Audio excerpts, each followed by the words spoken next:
Just a little riff guy to Yeah, for 15 more minutes. I could. Yeah. I do. Welcome back, everyone. Sorry we Took a missed you hiatus. last week. I know everyone's really been on edge about Yeah, it. We had a lot of emails from subscribers. They were pretty angry at us, but we're back. We also know this is pretty, hard to get right now, seeing as our episodes keep disappearing on SoundCloud and some are just not being posted at the moment, but we're figuring it out. Yeah, we're amateurs at the podcasting game, trying to get into it. We'll whole switch. money issues got to be figured out, and subscription services for putting this out. Do a Patreon. Yeah, so if you guys want to help, we're accepting Patreon. We haven't actually made it yet. Yeah, but if you want to go ahead and set it up for us, that'd be great. Yeah, and tell us all the account information. If you want. We should do it on set up a Spotify or Apple soon. Yeah. When we have time. It's been so fucking busy. I felt slightly busy, and then when you're not busy, it's just like I don't want to do anything right now. Yeah. You know? I don't know. I've gotten like, maybe it's just me as I grow older, evolving into more of my type A like personality. But just like I don't know, like even when I'm not doing it, I'm so used to being go go go. Even when I'm like not doing anything, I feel like I should be doing something. I have that feeling, and then that's just when you get, for me at least, that's just when you start getting upset. Let's not get into the feeling train here. No one wants to give a shit about that. I don't usually get upset. I don't know. I usually just find something. I don't know. I have to actively tell myself to like, okay, relax and just do not like, or I have to like, that's when I like to find other stuff to do. Yep. It's also why I have 3 jobs. I have a bunch of hobbies. Yeah, and like playing guitar or something that like, or even doing this podcasting. It's I don't know, something to do. It's nice to fill your space with something new and expand yourself and try something different. It's nice to do stuff. It's nice to do stuff. Yeah, if like getting shit done is such a like I don't know a good feeling compared to wasting all my time. Yeah. But it's nice like being able to waste time when that's not a majority of your time. So if you have like an hour on like a Saturday or something, or like an afternoon where you can just like lay on the couch and do nothing, that's also nice every once in a while. Yeah. So, how's the week gone? I'm so happy that it's I over. haven't seen you that much this week. Yeah, I mean, I've had class this week has honestly not been too bad. I mean, Monday, Tuesday, Wednesday were crazy because then I had an econ test on Wednesday. But then after that, I was pretty much kind of done. I don't know. I'm just now in the habit of working from like waking up at 7 or 8 and then working until 10 at night. Just like even if like I don't have homework necessarily to do, it's like, okay, well, I can practice for recruiting, practice a case interview or read for a class or something. Or there's always shit to do right now, so. It's good that you can put yourself in that right now. Sometimes it can feel tough to really be that disciplined, but that's what having routine is all about. Yeah. So, like, at the very least, like, I'm doing some things in routine-wise, because then once you have that routine down, if you don't want to do it, it's already there, and you're going to do it. I mean, I feel like the past year, I've become, like, super disciplined. Like, if I want to stop doing something, I can stop doing it. If I want to do something, I can do it. And it's like, I feel like if I can instill, like, one skill in my kids, it's that. Because if you can have control over yourself in that way, then you can do I feel like almost anything, because it's like then it's like taking the time to do, and it's not even like I don't even do everything daily, but it's like I don't know, just like for example, for recruiting I have to practice case interviews, and it's like really it takes 15 minutes. It's like something you don't, it's like, oh, I don't want to practice this, but it's like, okay, really that's going to take 15 minutes of your time, which is such a small amount, and after you do it, it's like, okay, I worked towards a goal I have, and I contributed to that today.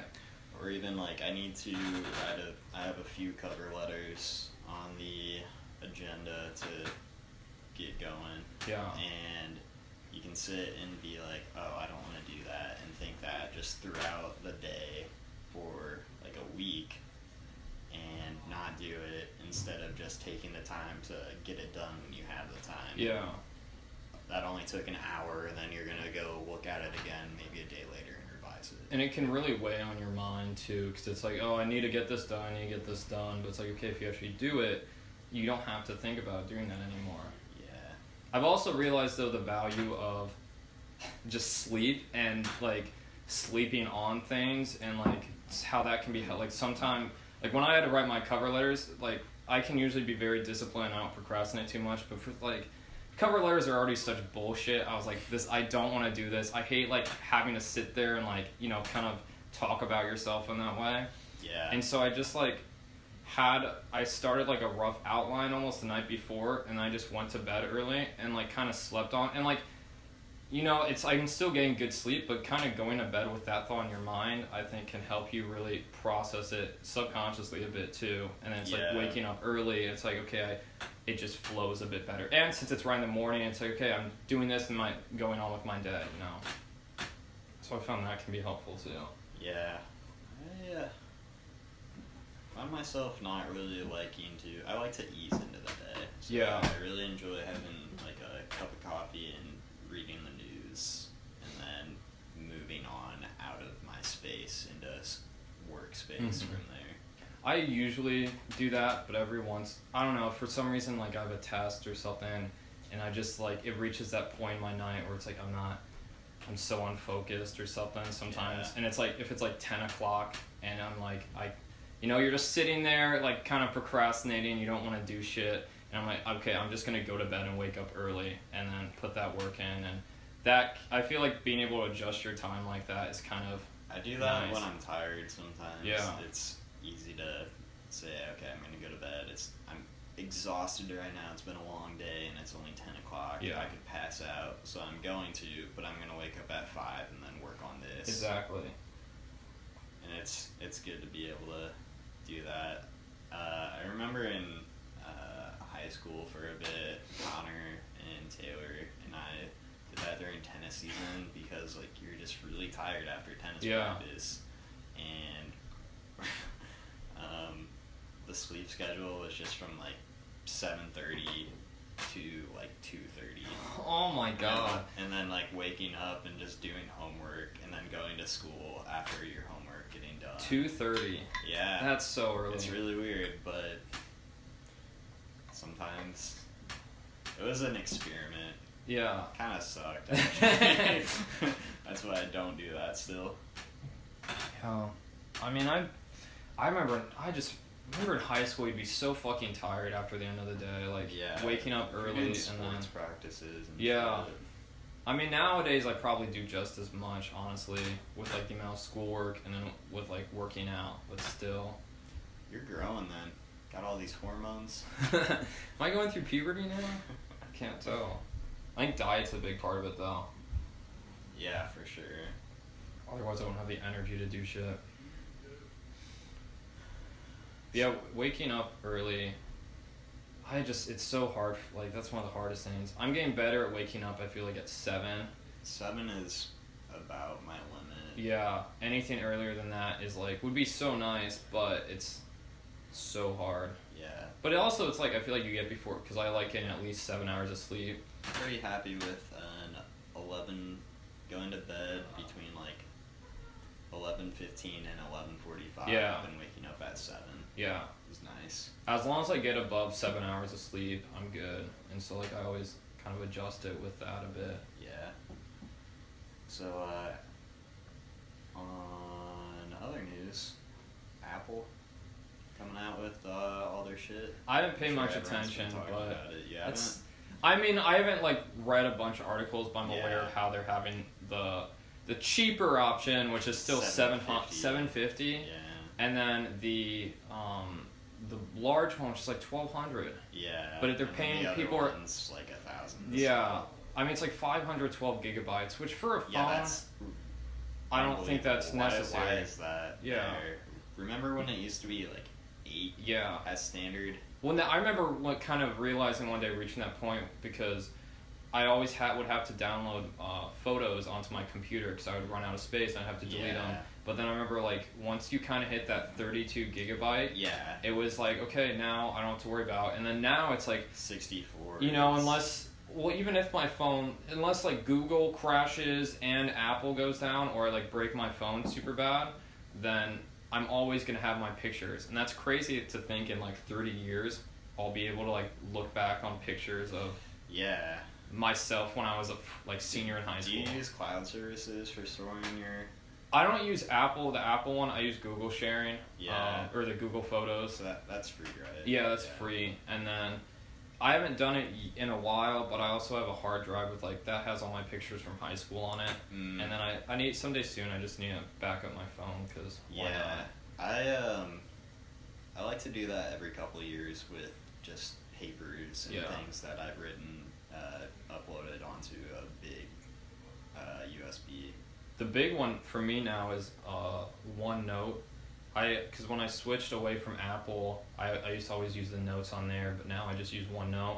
And I love that because it's like your own personal website and database because you can have all these like little notebooks, and then you can have like sections and notes, and then you can have tabs and stuff. And so I have that is really truly like an extension of my brain, you know, because it's like I have a section for like ideas. I have stuff for like, you know, a bit of school. Every time I read a book and take notes on it, I have all of that stuff in there. Downloading your mental information basically onto this other platform. Yeah. And the crazy is basically because I've written down everything I've done every day for almost 2 years now. Yeah. Since Christmas. And so I just have literally every day I write down. Sometimes it's longer than others, and sometimes it's my thoughts, but I think that's crazy because it's like if you go in the future and like compile that data. Yeah, and it's like maybe it could contribute, you know, these journals that people make. I think, you know, maybe if AI at some point could maybe read it and be able to interpret that. I wonder if there are patterns or if it could be predictive of it also like varies because sometimes I'm a lot more descriptive. It depends on what, you know, I don't write everything I said down, but yeah, I've seen things where it is. It's like, I think if they take... It's pretty amazing right now, like, what even AI at the moment... Dude, it is here. Like, yeah, it is... like, what little they need of a person's life to be able to replicate their thought process and be able to say, like, how they would react to a situation, or like just model their life with. It's very, very little. Like if you can go through all of a person's social media, we were talking about that with the CFOs today, just about big data and like what now like there's so many different platforms you can use, you know, to analyze stuff, and it's really you get all these metrics, and it's like, okay, how do we want to use that? That's like now the problem. It's not like how are we going to interpret this data? It's like we have all of this. What are we going to do with all this kind of new decision making information? Because it's like the shit is getting so advanced. But it was the most interesting point was one of them was saying how like there's Oracle and Microsoft maybe, but like kind of those platforms that have the big AI stuff, and that stuff's getting so expensive it might start moving to, okay, I need this specific kind of AI, and you can get from that company at a lot cheaper price and this from that, and so you can pull from all these, so it might become a lot more decentralized, which is well, there's even some of that on blockchain right now, which is completely decentralized. There's this company called Qdom, I believe, and it's like quantum computing, and the idea is to be accessed by, so if you're holding their tokens or whatever, you're using that, and it's like a certain amount to get a certain level of like access that you can use to their program. So like businesses would have like a very large holding to be able to do a lot bigger work with the computer. But yeah, it's that idea pretty much. Yeah. But I guess circling back, if I lost that at this point, that'd be like, I mean, that I honestly feel like part of me was a bit lost because like, I mean, I reference, it's also my list for groceries and, you know, like, I don't know, it's just like one of those where you hear about people talk about how we are already cyborgs because our phone's an extension. And it's like now, mentally, you know, I feel like I really almost am a bit with that. Yeah, now going full big circle, I like to keep the big picture going. Going back to Apple. Yeah. Just I really like I'm intrigued by the new Apple Watch. Yeah, it's really the biggest news of the whole thing. I actually haven't heard about that. So what happened with the new? So, is it Apple Watch 4 now? Yeah, it's the 4th generation. The phones were just what everyone knows. Everyone already knew what they were going to be. Yeah. And if you're talking about Apple as a company, like I think it's kind of signifying they're kind of at a stuck point that they're really needing to pivot, and the Apple Watch is what they're doing. Well, I feel like it's their space into health. Yeah. I mean, they're definitely moving more into health. I guess before we dive into the phone, like the watches, like the phones, I don't know. It's just hard because they're like, they are seen like worldwide as limit at price, and unless they can penetrate other markets, which they're not doing well because of the high price. Yeah, China has like, they have, what's that one? Huawei, and that's like all the, I mean, those phones are so cheap, and then Samsung ones are decently priced, and they're good. I might switch to one. I've thought about switching to this. It's really just the Apple, and I feel like just technologically, unless, you know, in the iPhone 10 they're supposed to have like something huge, which, I mean, it's a good phone, the face recognition stuff is cool. I'm always more interested to see the new iOS, because like iOS 12 might be able to let people do more with like AR stuff. Yeah, I think that's the idea. But I don't know. That's where you need the newer hardware to be. Apple just really broke in with the touch screen and everything, and then everyone kind of followed, and that software and I feel like we're just waiting for another like big breakthrough, you know. If anything, there needs to, maybe 5G will help with that a lot, but 5G is really interesting. It's right around the corner. I'm biased, obviously, but I hope America gets it. They're setting stuff up. Yeah. They're setting stuff up for it. Because that's what ultimately is going to... That's why America has been in such a big boom economically, is because they had 4G that enabled companies like Netflix and Amazon to build their networks, and that didn't happen in other countries because they didn't have the ability to. I remember seeing a headline and kind of reading briefly about how like they're like starting to set Verizon or AT&T or starting to set up towers, but I think the towers have to be closer, and so like some local places are getting a bit annoyed because I think it can kind of not look good. Yeah. But I mean, you can do shit around that. California has them in trees and stuff. Yeah, so big idea is it should be windmills, and then it can be self-powering, and also, but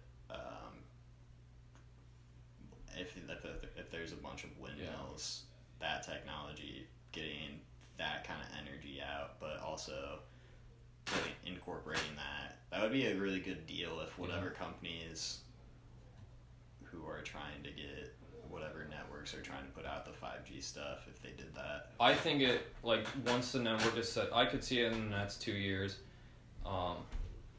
I think that if that happens soon in the US, more like faster than like China, that along with like the new, I haven't realized like until I talked to like, we've talked to some accounting firms, like really how impactful the tax laws change was, the tax rate change, and like, so that coupled with the incentive of 5G might actually help the U.S. economy a lot. It's just really tough for me to picture the U.S. doing something faster on a broad scale infrastructure wise than China. Yeah. Compared to what they've been doing. Yeah. It's like almost... Well, because it's that, statewide versus the infrastructure, the people building it is like AT&T and Verizon and stuff. Yeah. I'm sure, so it's more the company versus the state. But I mean, I'm sure the U.S. government is subsidizing.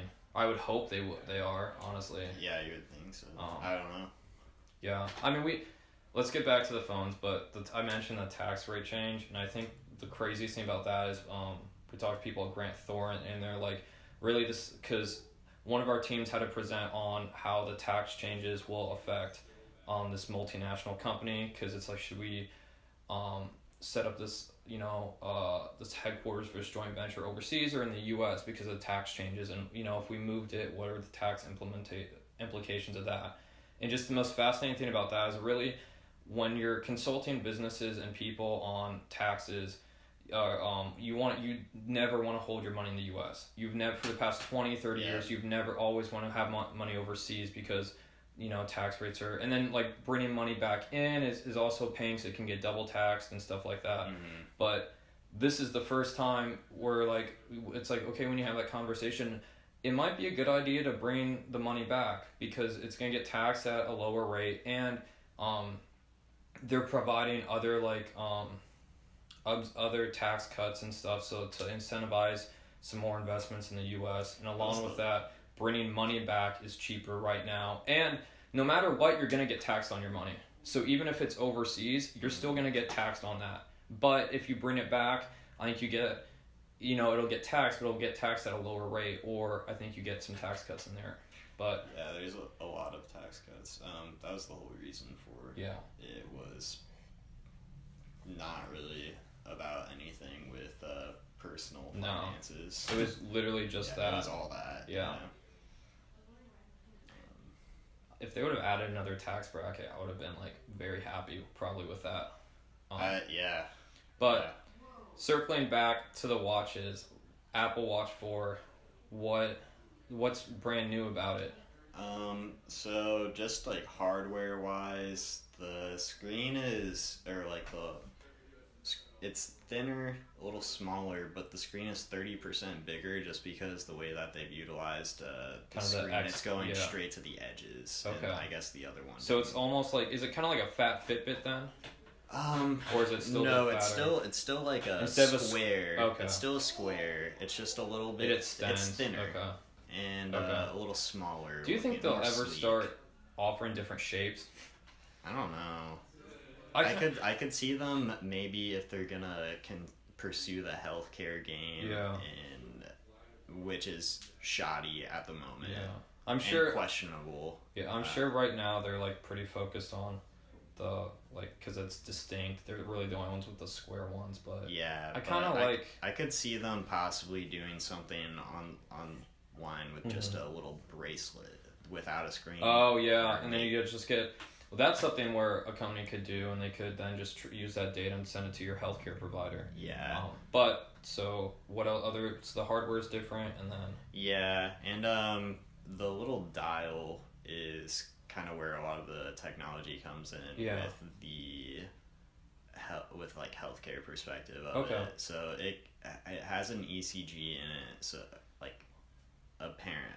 What's an ECG? So it can take an electrocardiogram, measuring your heart rate. Okay, like all that. Yeah, and it holds that information and can send it to your healthcare provider. Yeah. And it can. So this is all advertised of what they're saying it can do from within house. Mm-hmm. And so it monitors. I think you just like when you put your thumb or finger on the dial, it starts reading it, and like it'll take a EKG over. I think it takes like 20 seconds. Yeah. I don't know. I don't know that much about health stuff like that. Yeah. I don't have heart stuff. Yeah. Or. So the health stuff's more accurate. Yeah, and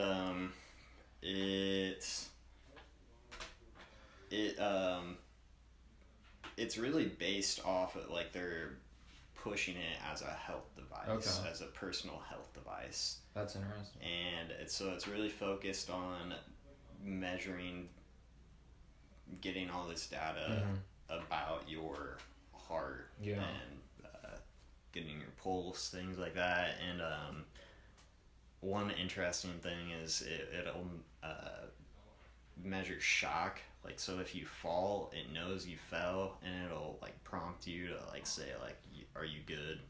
And if not, then like is set up to emergency services. So it's something that could be marketed toward elderly, which is smart with the baby boomer generation. What else about it? That's really like the main thing of what they're trying to do with it. But a lot of doctors immediately have come out with just saying how, I mean, they did go to they went to regulatory companies to be able to promote it in this way. So it has been under some scrutiny. I think that stuff is accurate because we did a case on Fitbit earlier this week. So actually, we actually talked about Apple. So this is cool hearing. But I mean, Fitbit's been they came out in 2012, and their health stuff. I mean, because that's their main claim, health stuff, and all that stuff has been measured to be super accurate. Yeah. So the one thing that was off, I think, was maybe how many steps you took. Yeah. And that in the amount. Well, that's so hard to measure. Well, no, the hardest distance. The hardest one was the measuring how much energy used in the day, and so they're that's off, and I'm like, well, of course, that's the hardest thing to measure. Super person to person, and also that would have to take into so many factors. Yeah.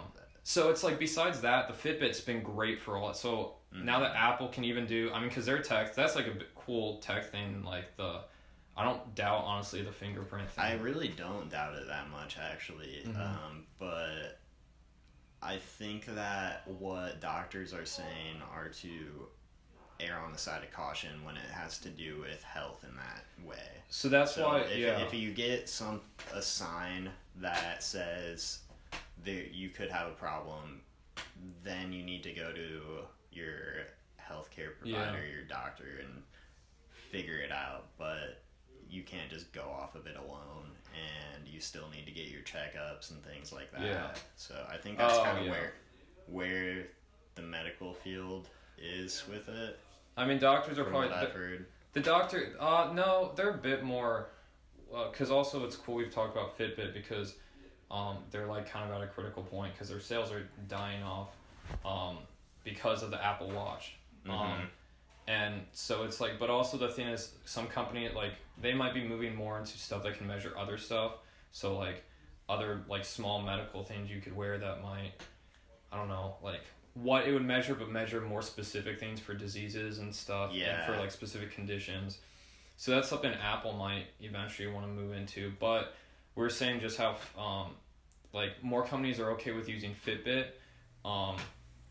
because, I don't know. Companies would rather probably work with Fitbit or a company that's like Fitbit's marketed as a health wearable device. It's targeted towards that and active people. While Apple is more just a consumer, and also has so much cash and it's so powerful. Yeah. And it's you have control over all these people's data. Do we really want you to be collecting that data? Do we want to be partnering with you? Because then you'd have probably so much control over us because. Yeah. We would be getting all of our data from you, and it's then Apple would have power over a lot of the healthcare industry. You don't know if you want a corporation like that to a tech company. So just in the privacy thing is the big thing, because it's if that got, if people hacked into that and you got everyone's healthcare data. That's all on the line now, though. In any field, in any way, cities, honestly, anything. Honestly, having healthcare records not public for lookup, but just more accessible, to more organizations and stuff. It would help people, I think, a lot more than it would hurt people. I would agree. Especially because cybersecurity is getting so much better, and it's really, if someone finds out this about you. The big thing is insurance. You would want to make sure that insurance just can't exactly calculate that. I think insurance would be the one that you still have to be careful with, because insurance, it's okay, we have all this data. You have a 10% chance of getting arthritis in your life, or the 10% chance of getting. The thing is, you can measure where they're likely to be now, but everything, there's just so many factors, and there's just so much that can happen very randomly. but you can narrow it to more of a range with like all this new health, like all that, Yeah, I see all what that you're health, saying. because then you can run stuff across everyone's health data and figure it's like, because that's where medicine's heading. They want to head more into precision health, which is using massive data to be like, okay, narrowing all those factors. I think this is what's best for most likely. It might not. It still might not be. It might not. It might. But we have a better starting point than just general care. That's really where you see a lot of fields. Yeah. As they progress in time, is that they're just kind of honing in on something Yeah. like that So insurance before it gets completely scientific. Yeah. So insurance, I don't think should be. They should at least base policies off that. I think that's the biggest danger, because then, that hurts low income even more, because low income tend to be more obese too, and so then they're getting higher rates and stuff, and at least for private insurance. Yeah. But that was another thing though I heard with how you were saying.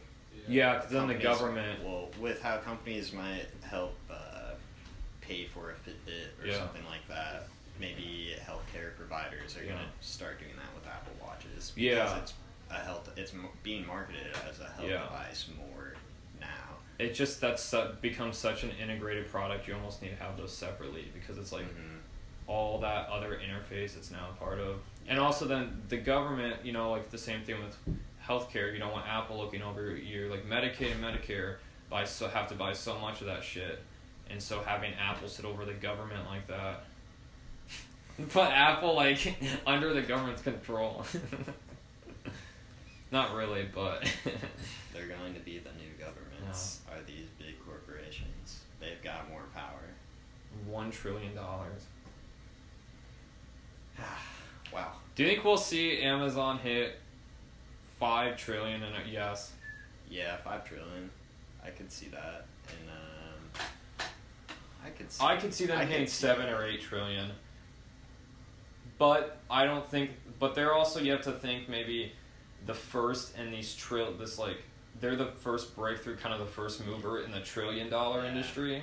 But think, give it 20 years, there's probably going to be a lot more $1 trillion companies, and then there will be another one that just takes off. And yeah, well, I don't know. I'm not super worried about the numbers. Just if you're looking at it doesn't inflation over matter. years, like the numbers mean absolutely nothing. I kind of wish how other companies were in the past. When we start talking about like trillions of dollars, I kind of want to just be like, let's just chop 100 zeros and start, because it's meaningless. It's just like, yeah, well, it's just signifying how it is compared to other companies. Yeah, well, compared to other, it's just a measurement for value. Yeah. Like, but yeah, the number is completely just yeah. What's the word I'm looking for? It's like money is like equals about like, I don't know. That's the bit fucking business talk of me talking, but that's how that's how companies view it. It's like just that exchange of showing, hey, I did this for you, I gave you this, the thing that you enjoyed in some way. Except we have to quantify it somehow, because humanity likes to quantify. Yeah. I really like to pin things down, for sure. Yeah. Did you see Jeff Bezos is starting a $2 billion fund for homeless and young, or low, improving impoverished education. So preschools and stuff. That's a good thing to see. Yeah, $2 billion. It's I've seen people talk about how it's like, you should give away more. You should give away more. $2 billion. Yeah. I know. Yes, he's worth $170 billion, but $2 billion. That's so much. That's so much money going to a cause. That's more than the fucking government gives to It's more than they're giving to the opioid crisis right now. They're just spending all their money on stupid war bullshit, trying to push it off. Yeah. Just these. Don't get me started. These boys with their toys. Exactly. But But I mean, it's like with that he said he's starting with that. You have to see if it's successful first. That's an initial launch of something that already has so much power behind it. So it's like that you can. Yeah, the people who are saying negative things about that. Yeah.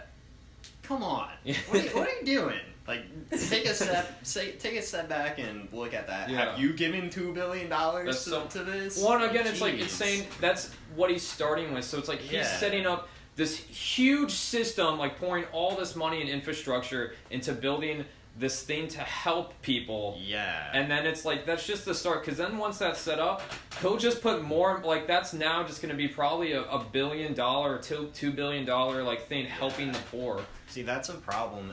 The problem is people just have all these hang-ups about... Yeah. So, yeah, there's so much about Jeff Bezos that you can say negatively, and a lot of things that he's done that are very questionable ethically. But if this is something coming out, you have to look at it objectively in the moment. Yeah. And you can't get hung up on all that other stuff. You have to be happy that he's doing something like this. Yeah. Is my opinion. Yeah. Sorry, I went off on another train of thought in my mind. Yeah. Oh yeah, and it's like, I don't know, just like that's so. It's still, I don't know, that's just an awesome $2 billion. Well, and then I was just thinking of like,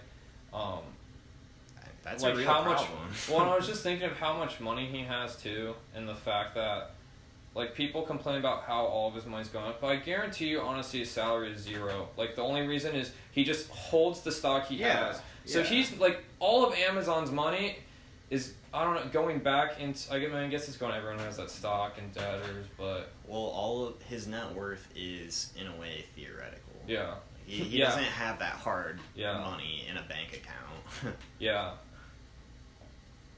Stocks are 2,000. It went up 2% a week and went up $50. Jeez, Louise. You buy that for just 3 months, and it's guaranteed to go up. Basically, I don't know. You never know, but most likely. Did you? Here's a funny one. Did you see that? See that PR stunt with Domino's in Russia? No. So they said if you get a tattoo of Domino's, we'll give you it free for life. Oh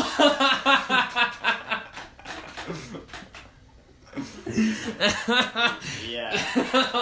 And so I fucking love Domino's. So they were expecting they were expecting very few people to do it. I'm sure, dude. Free Domino's for life. Thousands did it. I will get that fucking a centimeter big, like just like on my fucking like the side of my body. Yeah. So it was a big thing. It was controversial. So thousands of people got them, but Domino's wasn't expecting it, and they were overwhelmed, and they were like, we're only going to give it to these first 350 people that did it already, and they were done. Oh my god. And so there were just thousands of people with Domino's tattoos that got nothing from it. I fucking love Domino's. Dude, they're like, whoever's doing their like chief of marketing shit is fucking killing it. Yeah, so they did the whole shit with the potholes and filling that in. Oh. With the like Domino's sign. And then now this shit. They're just like, we want people to fucking love Domino's. Yeah, apparently that's something that happens in Russia though. They've been having like extremely ludicrous PR marketing stunts. Yeah. There was one with Taco Bell during the World Cup. Yeah. And it was something about, I don't remember what it was. It was some type of promotion for women that got pregnant from footballers. And everyone got so mad at them. Oh my god! I guess there's just a bunch of crazy shit like that in Russia. It's kind of funny. That's pretty fucking funny. Yeah. It's just like those are just like franchises too. So it's like the people that they found to franchise like these companies Yeah. there just don't give a fuck. Like they're just using like Russian techniques now. Yeah. Because it's like because Poon's like, well, if you say you love me and you make me money, then you can do whatever the fuck you want. That's funny. Yeah, Yeah, but, get- and then I saw they were saying in the story, it was a Wall Street Journal article about the whole Domino's thing, and they said that a bunch of tattoo parlors were doing like, we'll do 50% off removals for Domino's. That's funny. God damn, that's awesome. Yeah, that was a very funny story. Getting huge Domino's tattoos. And then the people. That's a drunk tattoo I get. If I was drunk and I saw if you get a tattoo of Domino's, Free we'll give you pizza free for pizza life. for life. And it was actually for 100 years, so it's like beyond these people's lives. And so a bunch of people were like, the people who got it were inquiring about like, do my kids get this? Can they inherit free Domino's? If I put on my finger and let my kids cut off my finger when I die, if they bring it in, Oh my god. it becomes like just this sign. What if they take my tattoo? They cut off your They skin. graft my tattoo onto them. They cut off the skin and sew it onto yours.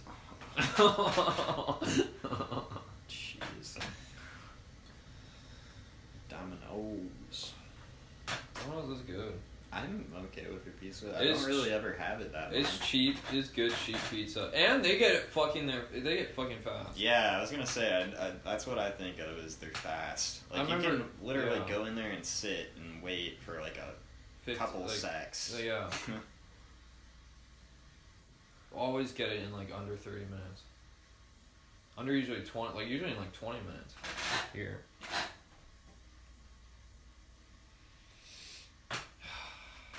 Any other stories or any relevant topics?